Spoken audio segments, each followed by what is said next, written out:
Now, I know you may not be aware of this, but one of the biggest contributors of why someone becomes an alcoholic later in life has to do with their family during their formative years. And a lot of this can be contributed to the parenting style of the parents. Where the interactions within the family, levels of supervision, was there abuse, was there neglect, and was the family in its entirety, did they drink? Did the parents drink? The grandparents? Did extended family drink? Was it part of family culture? But let's delve deeper into this. One of the biggest contributors to alcoholism later in life is just a parenting style.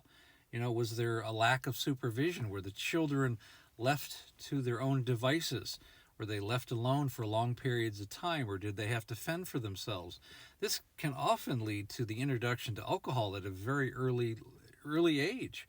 And they've discovered that children that drink under the age of 15 are actually 4 times more likely to become alcoholic later in life.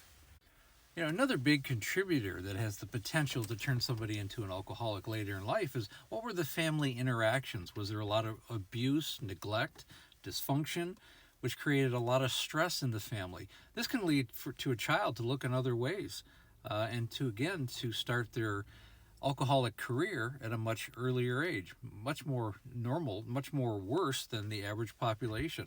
I mean, if you're taking your first drink at 12, 13 years old, you're headed down a road of trouble.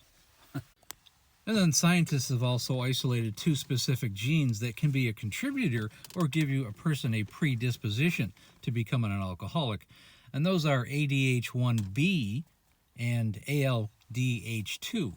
Now, these particular genes aren't going to make you an alcoholic, but they will give you a greater predisposition to becoming one later in life. And if you're in an environment that already invites you to become an alcoholic, well, the chances grow exponentially.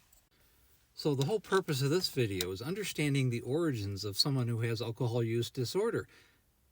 Because before you can combat this disease, you have to understand where it came from.